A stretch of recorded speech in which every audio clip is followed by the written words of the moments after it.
23 मार्च को गोंडा में हुए कुर्मी महाकुंभ के दौरान कांग्रेस नेता व कुर्मी नेता तरुण पटेल द्वारा राणा सांगा पर एक बयान मीडिया कर्मियों को दिया गया था, जिससे नाराज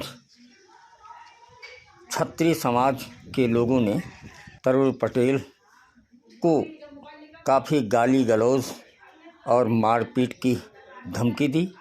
यही नहीं, कुछ दिन पहले नगर कोतवाली में तरुण पटेल के विरुद्ध एक मुकदमा भी दर्ज कराया। हालांकि घटना के 12 दिन बीतने के बावजूद यह मामला अभी तक शांत नहीं हुआ है। इस मामले में आज तरुण पटेल के समर्थकों द्वारा खोड़ारा थाने अंतर्गत सैकड़ों लोगों के साथ आधे दर्जन नामजद करते हुए और अज्ञात के विरुद्ध जो सोशल मीडिया पर तरुण पटेल को गाली गलौज दिए हैं व अपमानजनक बातें कहे हैं, उनके विरुद्ध एक तहरीर दिया गया है। तहरीर में वहां के थाना अध्यक्ष प्रबोध कुमार ने आश्वस्त किया है कि तहरीर पर उच्च अधिकारियों के निर्देश पर जांच करा के कार्रवाई की जाएगी। इस संबंध में और जानकारी दे रहे हैं तरुण पटेल। आप देख रहे हैं श्री न्यूज।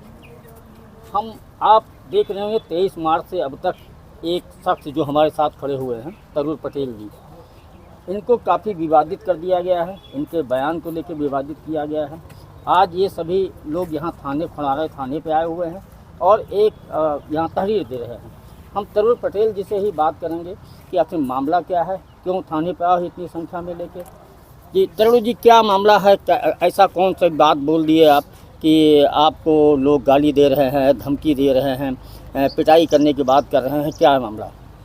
जैसा कि आप जानते हैं कि 23 मार्च को एक सामाजिक सम्मेलन हुआ था कुर्मी महाकुंभ के नाम से। उसमें हमने मंच से एक बयान दिया था। वो बयान इतिहास पे है, तथ्यों पे आधारित है और उसी बयान को और तथ्यों को आधार मान करके कुछ गोंडा जनपद के और आसपास के जनपदों के कुछ असामाजिक लोग हैं जो जातीय अहंकार में डूबे हुए हैं कि धरती उन्हीं की है, भारत उन्हीं का है और तो कोई कुछ है नहीं।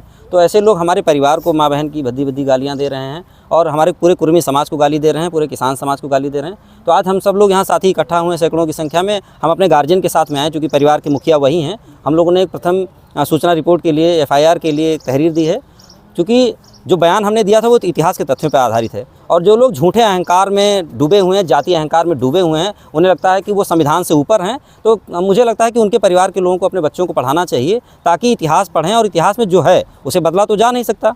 तो चूँकि पूरे समाज को गाली दी गई, हमारे परिवार को गाली दी गई, तो हम सब लोग आक्रोशित हैं और थाना खोड़ारे पर SO साहब ने हम लोगों की तहरीर को लिया है और आश्वस्त किया है कि जल्दी ही इस पर कार्यवाही करेंगे। तो हम लोग जो चूँकि संविधान को मानने वाले लोग हैं, कानून को मानने वाले लोग हैं, न्यायालय पर भरोसा है, तो आए हैं और अपनी तहरीर दी है और जो भी बातें हमारे गार्जियन लोगों ने कही उसको हम लोगों ने माना है। आगे की कार्यवाही जो विधि सम्यक होगी और समाज सम्यक होगी, क्योंकि समाज को गाली देने का मतलब बहुत बड़ी पीड़ा, तो समाज के काफ़ी संख्या में लोग हैं, आक्रोशित हैं। इसी क्रम में हम लोग यहाँ पर आए हुए हैं। तो इसमें कितने लोगों को आप पार्टी बना रहे हैं, कितने लोगों को नामजद कर रहे हैं? क्या दोष है उन लोगों का कि मतलब तहरीर में सभी लोगों का नाम दिया? पहले तो हम सभी को, चूँकि ये गाली गलौज का जो क्रम शुरू हुआ वो 23 तारीख का भाषण था और 24 तारीख से लगातार लोग गाली गलौज कर रहे हैं। तो पहले तो चूँकि हम राजनीति करते हैं तो हम सबको अवॉइड करने और माफ़ करने के मूड में थे, मगर उन्हीं में से कुछ टुच्चे टाइप के लोगों ने, बहुत जिनकी संकीर्ण मानसिकता है या जिनके घर पर खाने को नहीं, अपनी राजनीति चमकाने के लिए, ऐसे लोगों ने चंदा बटोरने के लिए हमारे ऑडियो को, हमारी बातचीत को उन्होंने वायरल कर दिया। अब चूँकि मजबूरी हो गई, जब सोशल मीडिया पे चूँकि हम लोग राजनीति करते हैं तो समाज ही पूंजी हम लोगों की, तो जब वायरल कर दिया तो मजबूरी हो गई। तो हमने भी, जो उन्होंने गाली गलौज की थी, हमने भी रिकॉर्डिंग करना शुरू किया और वायरल किया। अब जब उनकी रिकॉर्डिंग वायरल हो गई और समाज में वो लोग बेइज्जत होने लगे तो अब गिड़गिड़ा रहे हैं। तब चूँकि हमारे तरफ से भी जो समाज के लोग थे, साथी लोग थे, परिवार के लोग थे, उनसे लगातार बातचीत हुई, प्रेशर बना, तो अब वो गिड़गिड़ा रहे हैं, घूम रहे हैं, एकदम असहाय की स्थिति में है। क्योंकि ये सब जानते हैं कि गोंडा ही नहीं, पूरे देश में जो किसान कौम हो बड़ी तादाद में है। तो ये जो जातीय अहंकार में लोग डूबे हुए हैं, इनको एहसास कराना है कि आप किसी को गाली नहीं दे सकते। संविधान सबको बराबरी का हक देता है। इसीलिए आज हम लोग बहुत विचार विमर्श के बाद हमने, बल्कि सोशल मीडिया पे भी उन्हें 5 दिन का, 29 तारीख को एक अपना वीडियो हमने जारी किया था और 5 दिन का समय भी दिया था। और खैर उस हमारी चेतावनी का बहुत असर रहा कि लगभग 90%, 95% लोगों के फ़ोन नहीं आए, और अगर आए भी तो लोग इसी उसमें थे कि हाँ भाई आप एक जाति को, तो हमने बार बार लोगों से कहा कि हमने किसी जाति को गाली नहीं दी, हमने जीवित किसी व्यक्ति को नहीं कहा। अब इतिहास में जो दर्ज है उसी को कहा है, फिर भी लोग जातीय अहंकार में डूबे हुए हैं और लगातार इस तरह की बातें और धमकी देने की बात कि कहीं अच्छा देख लेंगे चट्टी चौराहे पे। आजकल सोशल मीडिया का ज़माना, आप लोग भी देख रहे होंगे। तो मैं ऐसे तमाम उन नौजवानों को, पढ़े लिखे लोगों को चुनौती देता हूँ कि हम जैसे पहले घूमते थे आगे भी ऐसे घूमेंगे, क्योंकि हमारी राजनीति साफ़ है और सच के लिए लड़ने के लिए हमें हमारे गुरुजनों ने, हमारे अभिभावकों ने, हमारे परिवार के अग्रजों ने हमें सिखाया है। सच की लड़ाई लड़ेंगे, उससे कभी दबेंगे नहीं। और जहाँ तक रही मारपीट की बात, तो ये तो मौके की बात होती है। कहीं मान लिया हम 2-4 घूम रहे हैं, आप 10-20 इकट्ठा हो गए, मार लेंगे। तो सच हमेशा दबाया गया है और मारपीट से हम लोग डरने वालों में से नहीं हैं। कहीं मौका लगेगा तो आप हमें मार लेना, मगर कहीं मौका लगेगा तो ये कानून भी आपको ऐसा रगड़ेगा कि आपकी ज़िंदगी ख़राब हो जाएगी। हम यही कहना चाहते हैं। 23 मार्च को जो आपने बयान दिया, लोग विवादित उसको मान रहे हैं, आप क्या मान रहे हो उसको? वही लोग, जातीय अहंकार में डूबे लोग उसको विवादित कह रहे हैं। वो सच है और वो हमेशा सच रहेगा। राणा सांगा जी ने अपनी महत्वाकांक्षा को पूरा करने, यानी मेवाड़ के वो शासक थे। पहले देश छोटे छोटे राज्यों में था। मेवाड़ से निकल करके आगरा और दिल्ली को जीतने के लिए ही, अपनी महत्वाकांक्षा को पूरा करने के लिए उन्होंने बाबर को आमंत्रित किया था। उनके निमंत्रण पे ही आया था। ये जग जाहिर है, हज़ारों, लाखों, करोड़ों, अरबों लोग इस बात को बोल रहे हैं। अब आप उसको जातीय अहंकार के रूप में ले रहे हैं, तो ये हमारी परेशानी नहीं, हमारी मजबूरी नहीं है। पूरे देश में जो लोग भी राणा सांगा की पैरवी कर रहे हैं, मैं मानता हूँ वो सम्मानित है, 80 घाव थे, बहुत बहादुर थे। सारी बहादुरी उनकी फेल हो गई जब उन्होंने बाबर को बुला लिया। और बाबर के बुलाने के बाद इस देश में मुग़ल का 500 साल का इतिहास रहा, ये किसी से छिपा नहीं है। तमाम लोग, तमाम महिलाएं अपमानित हुई, तमाम महिलाओं के साथ क्या क्या हुए जग जाहिर है। तो राणा सांगा हमें अपने इस कृत्य के लिए हमेशा याद किए जाएंगे। और जो लोग आज राणा सांगा को डिफेंड कर रहे हैं, वो कल वो भी अपमानित होंगे। समाज उनको अपमानित करेगा। उनको, पूरे देश में अभी तक लोग राणा सांगा के बारे में इतना नहीं जानते थे, मगर आज सोशल मीडिया की बाढ़ है। इतिहासकार बोल रहे हैं, लिख रहे हैं, कह रहे हैं, पढ़े लिखे लोग लगातार बोल रहे हैं। तो इसको ऐसा मैं उन नौजवानों से भी कहना चाहता हूँ कि आप अपने इतिहास को लज्जित ना करवाइए।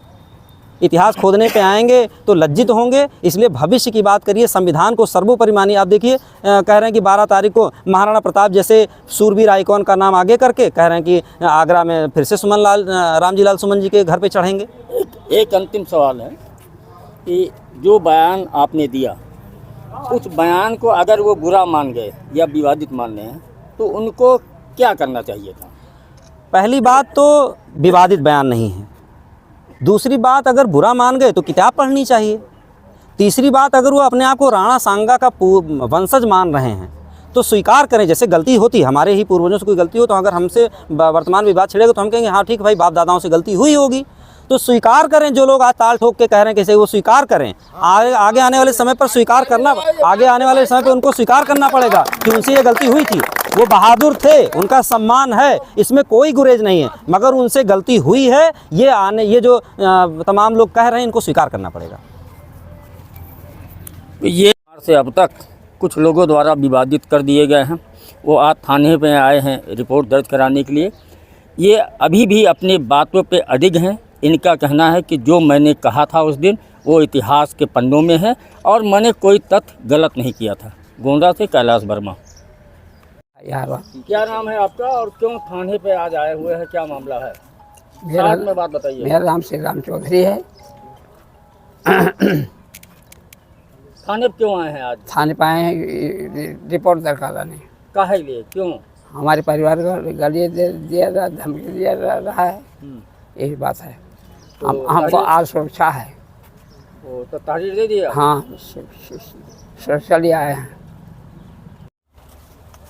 क्या नाम है आपका और यहाँ खोड़ारे थाने पे क्यों आए हैं इतनी संख्या में आप लोग? मैं तरुण पटेल हूँ। इस समय हम लोग मौजूद हैं थाना खोड़ार पर। हमारे पिताजी ने एक तहरीर दी है, क्योंकि हमारे परिवार को लगातार गाली गलौज, कुछ असामाजिक तत्व जो गोंडा के हैं वो लगातार गाली गलौज कर रहे हैं। और जो भी बातें हमने कही थी मंच से, उस बयान पे हम आज भी कायम हैं।